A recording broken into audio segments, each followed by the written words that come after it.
வணக்கம். இது news ஃபர்ஸ்டின் weekend பிரதான செய்திகள். இன்றைய விரிவான செய்திகளுக்கு செல்லும் முன்னர் முதலில் தலைப்புச் செய்திகள்.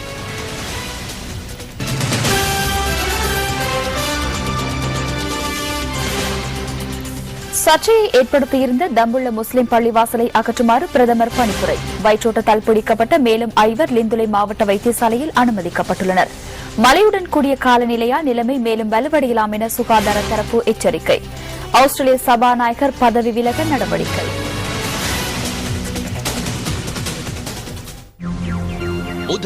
தொடர்வன உள்நாட்டுச் செய்திகள். வரலாற்று சிறப்புமிக்க ரங்கிரி தம்புளு விகாரையை அண்மித்த புனித பூமியில் நிர்மாணிக்கப்பட்டு வந்ததாக கூறப்படும் பள்ளிவாசலை உடனடியாக நடைமுறைக்கு வரும் வகையில் அகற்றுவதற்கு நடவடிக்கை எடுத்ததாக பிரதமர் டி எம் ஜெயரத்ன குறிப்பிட்டுள்ளார்.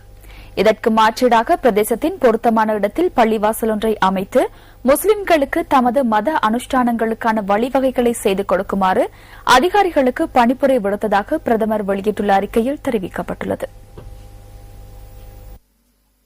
கம்பளையில் இன்று முற்பகல் நடைபெற்ற விசேட கலந்துரையாடலை அடுத்து இந்த பணிப்புரை விடுக்கப்பட்டதாக பிரதமர் அலுவலகம் குறிப்பிட்டுள்ளது. உலகில் உள்ள அனைத்து இஸ்லாமிய நாடுகளும் இலங்கையுடன் சிறந்த நட்புறவுடன் செயற்படும் இத்தருணத்தில் இனங்கள் மற்றும் மதங்களுக்கு இடையில் அனாவசிய பிரச்சினைகள் உருவாவதற்கு இடமளிக்க முடியாது என பிரதமர் தெரிவித்துள்ளார். பொதுமக்களை சமய எல்லைகளினூடாக பிளவுபடுத்தி குறுகிய நோக்கங்களை அடையும் நோக்கில் செயற்படும் பல்வேறு குழுக்களின் முயற்சிகளுக்குள் சிக்க வேண்டாம் என மக்கள் விடுதலை முன்னணியும் மக்களிடம் வேண்டுகோள் விடுத்துள்ளது. சமயங்களுக்கு இடையிலான இவ்வாறான மோதல்கள் 30 வருடங்களுக்கும் மேற்பட்ட பிரிவினைவாத யுத்தத்தால் பாதிக்கப்பட்ட சமூகத்தை மீண்டும் அவ்வாறான நிலைக்கு கொண்டு செல்வதற்கு இடமளிக்கின்றமை மிகவும் பாதகமான விளைவுகளை ஏற்படுத்தும் என அந்த முன்னணி விடுத்துள்ள அறிக்கையில் குறிப்பிடப்பட்டுள்ளது.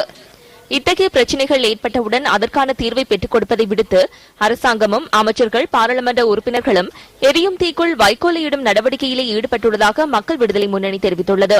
இனவாதமும் மதவாதமும் வலுப்பெறுவதற்கு ஏற்ற சூழலை உருவாக்கி இறுதியில் இடம்பெறும் சம்பவங்களினூடாக குறுகிய அரசியல் நோக்கங்களை நிறைவேற்றிக் கொள்வதற்கு இடமளிக்கும் அரசாங்கத்தின் போக்கு அருவருக்கத்தக்கது என அந்த அறிக்கையில் சுட்டிக்காட்டப்பட்டுள்ளது. சமயங்களுக்கு இடையிலான மோதலை உருவாக்குவதற்கு மேற்கொள்ளப்படும் முயற்சிகளை தோற்கடிக்க வேண்டும் என முன்னிலை சோசியலிச கட்சி விடுத்துள்ள அறிக்கையில் குறிப்பிடப்பட்டுள்ளது.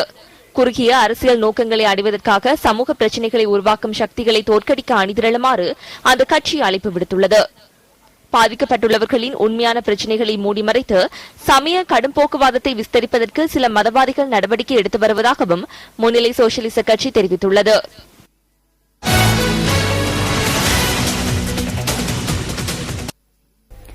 இன்று பிரதமரை சந்தித்து தாம் தம்புள்ளை சம்பவம் தொடர்பாக கலந்துரையாடவில்லை என சிரேஷ்ட அமைச்சர் A.H.M. ஃபவுசி தெரிவிக்கின்றார். தம்புள்ளையில் ஏற்பட்டுள்ள நிலைமை தொடர்பாக இன்று பிரதமரின் தலைமையில் கலந்துரையாடல் ஒன்று நடைபெற்றதாக வெளியான செய்திகளுக்கு பதிலளிக்கும் வகையிலேயே சிரேஷ்ட அமைச்சர் இதனை கூறியுள்ளார். இன்றைக்கு ஒரு நியூஸ் போது நானும் அலவி மௌலானாவும் இஸ்புல்லாவும் மிஸ்டர் காதரும் பிரைம் மினிஸ்டரோட ஒரு மீட்டிங்ல தீர்மானம் செய்தோம்னு சொல்லி இந்த பள்ளிவாசல வேற இடத்துக்கு கொண்டு போக முடியும். அப்படி ஒரு மீட்டிங் நடக்கவும் இல்லை. நாங்கள் அந்த மீட்டிங்கு கலந்து கொள்ளவும் இல்லை. நானும் மௌலானும் விசேஷமா கூறிக்கொள்ள விரும்புகிறோம். நாங்க 2 பேரும் இந்த மீட்டிங் போகல. ஆனா நான் பிரைம் மினிஸ்டரை சந்திச்சேன் வியாழக்கிழமை. சந்திச்சு பேசும்போது ஒரு 1 hour போல அவரோட கதைச்சன். அவரோட ஸ்டாண்ட் வந்து சிங்கள பௌத்த மக்களுக்கு இங்க இருக்க கான்ஸ்டிடியூஷன் மூலமா அவங்களோட வேதத்தை ஆராய்ச்சி பண்றதுன்னு சொல்லி, அதே நேரத்தில் முஸ்லிம்களுக்கு தமிழர் இந்து இந்த 3 ரிலிஜனையும் அவருடைய வேலை வந்து அதுவரையும் காப்பாற்றணும், அதுகளுக்கு கொடுக்க வேண்டிய சலுகையை கொடுக்கணும்னு அவர் சொன்னார். தவிர வேற இந்த பள்ளிவாசல எங்கேயும் கொண்டு போகணும்னு சொல்லி ஒரு நாளும் சொல்லல. இதேவேளை இன்று நடைபெற்ற ஊடகவியலாளர் சந்திப்பொன்றில் அக்மீமன தயாரத்ன தேரர் உள்ளிட்ட தேரர்கள் இது தொடர்பில் கருத்து வெளியிட்டனர். இது தொடர்பான விரிவான தகவல்களை தொடரும் செய்திகளில் எதிர்பாருங்கள். இன்று நடைபெற்ற ஊடகவியலாளர் சந்திப்பில் அரசியல் பிரதிநிதிகள் சிலர் இது தொடர்பில் கருத்து வெளியிட்டனர். இது தொடர்பான தகவல்களையும் தொடரும் செய்திகளில் எதிர்பாருங்கள். மத வழிபாட்டு தளங்களை நிர்மாணிப்பதன் மூலம் மனிதர்களிடம் ஆன்மீக சக்தியை உருவாக்க முடியும் என கொழும்பு பேராயர் பேரரு திரு மெல்கம் கர்தினால் ரஞ்சித் தாண்டகை தெரிவிக்கின்றார். வாதுவ பகுதியில் நடைபெற்ற சமய நிகழ்வொன்றில் கலந்து கொண்ட போதே அவர் இதனை தெரிவித்தார். 122 வருடங்கள் பழமை வாய்ந்த மொல்லியாகொடை புனித பேட்ரிக் தேவாலயம் புனரமைக்கப்பட்டு கொழும்பு பேராயர் பேரர் திரு மல்கம் கர்தினால் ரஞ்சித் ஆண்டகையின் தலைமையில் இன்று திறந்து வைக்கப்பட்டது.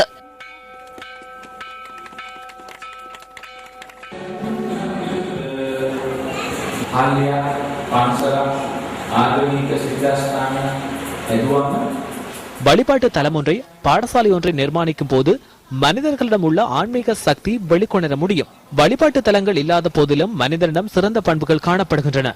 நாம் பின்பற்றும் சமய சிந்தனைகள் மூலம் நம்பிக்கையை வலுப்படுத்திக் கொண்டால் மனிதனிடம் உள்ள முரட்டுத்தனத்தை வெற்றி கொள்ள முடியும். அப்படியானால் மனித சமூகத்தை மாற்ற முடியும். இன்று இலங்கைக்கு மிகவும் அவசியமான ஒரு செய்தியே இது.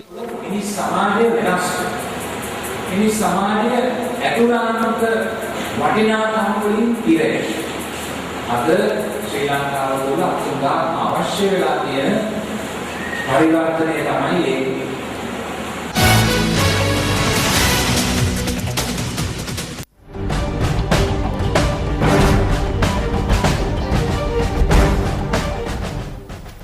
துருக்கிக்கான இலங்கை தூதுவராக பாரதி விஜயரத்ன நியமிக்கப்பட்டுள்ளார். துருக்கிக்கான இலங்கை தூதுவர் ஒருவர் நியமிக்கப்பட்ட முதலாவது சந்தர்ப்பம் இதுவாகும். பாரதி விஜயரத்ன நேற்று பிற்பகல் ஜனாதிபதி மஹிந்த ராஜபக்சவிடமிருந்து நியமன கடிதத்தை பெற்றுக் கொண்டார்.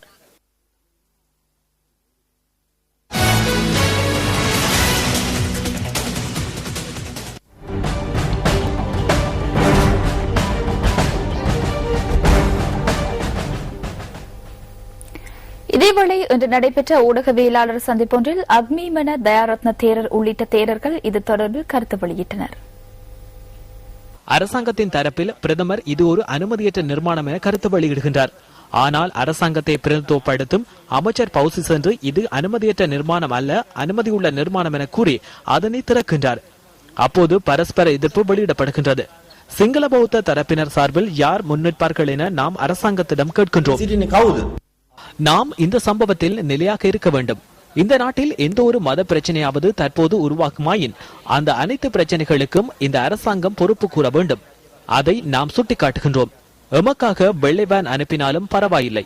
எமக்கு புதிதாக உரிமை ஒன்றை நாங்கள் கேட்கவில்லை. எமக்கு இருக்கும் உரிமைகளை பாதுகாத்து தாருங்கள் என்றே நாம் கேட்கின்றோம்.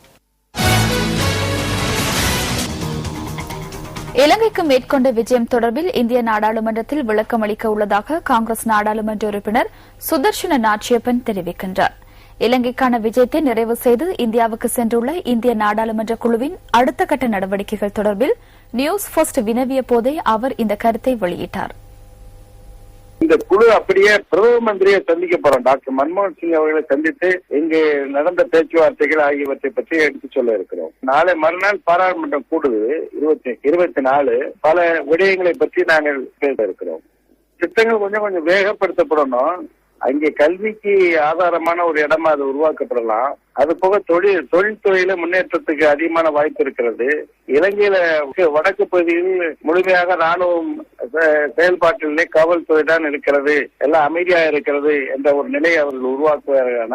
இன்னும் அதிகமான இந்திய முதலீடுகள் அங்கே வர இயலும். தமிழகத்தில் இருக்கக்கூடிய இலங்கை அகதிகளையும் அவர்கள் திரும்பவும் அவருடைய வீடுகளுக்கு, சொந்த இடங்களுக்கு, அவருடைய சொந்த நிலங்களுக்கு அவர்களை அழைத்து சென்று விட்டால் இது உறுதியாக ஒரு அமைதியான சிறந்த ஒரு இலங்கையாக இருக்கிறது என்பது மக்களுக்கு ஒரு அறிவித்தல் போல தெரியும். அதனால் அந்த செயல்பாடுகளை செய்கின்ற பொழுது இலங்கை அரசுக்கு அதிகமான முதலீட்டாளர்கள் வந்து சந்திக்கக்கூடிய ஒரு வாய்ப்பு கிடைக்கும் என்று நான் நினைக்கிறேன்.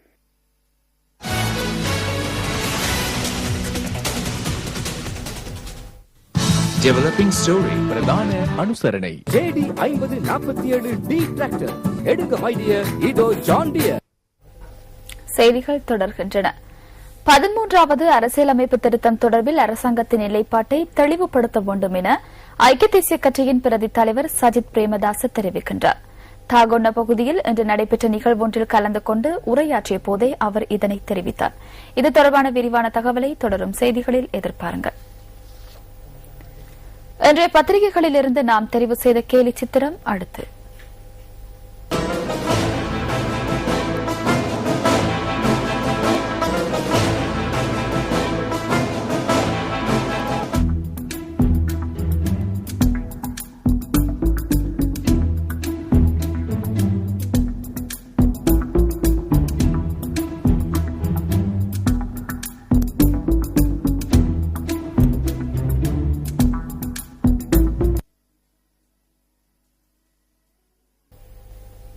விளம்பரங்களின் பின்னர் நியூஸ் ஃபர்ஸ்டின் வீக்கெண்ட் பிரதான செய்திகள் தொடரும்.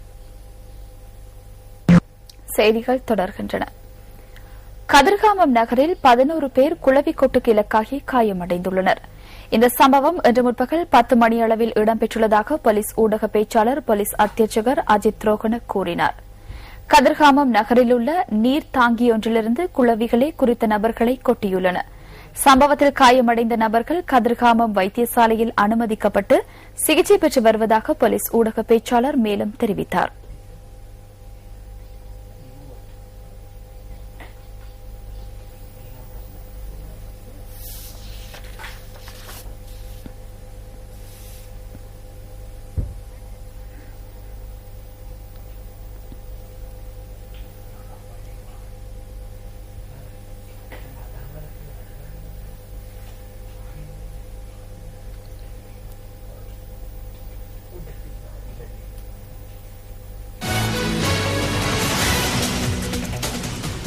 வாக்காளர் பட்டியலில் வேண்டுமென்றே இரட்டை பதிவை மேற்கொண்ட சுமார் 500க்கும் அதிகமானோர் மீது சட்ட நடவடிக்கை எடுக்க தேர்தல்கள் செயலகம் தீர்மானித்துள்ளது.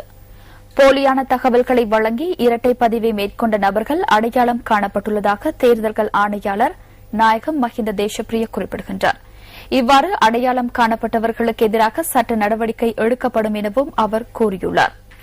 2011ஆம் ஆண்டு ஜனவரி மாதம் வாக்காளர் பெயர் பட்டியலை ஆராய்ந்தபோது சுமார் 1,65,000க்கும் அதிகமானோர் இரட்டை பதிவை மேற்கொண்டிருந்தமை கண்டறியப்பட்டுள்ளது.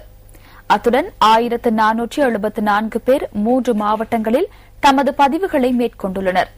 13 பேர் 4 மாவட்டங்களில் தமது பதிவுகளை மேற்கொண்டுள்ளதாக தேர்தல்கள் செயலகம் குறிப்பிட்டுள்ளது. அதனைத் தொடர்ந்து மார்ச் மாதம் மேற்கொள்ளப்பட்ட ஆய்வு நடவடிக்கைகளின் போது இரட்டை பதிவுகளை மேற்கொண்ட 940 பேர் அடையாளம் காணப்பட்டனர். அவ்வாறு இரட்டை பதிவுகளை மேற்கொண்ட நபர்களின் பெயர்களை வாக்காளர் பட்டியலிலிருந்து அகற்றிக் கொள்ளுமாறு கடிதம் மூலம் அறிவிக்கப்பட்டிருந்ததாக தேர்தல்கள் செயலகம் கூறியிருந்தது.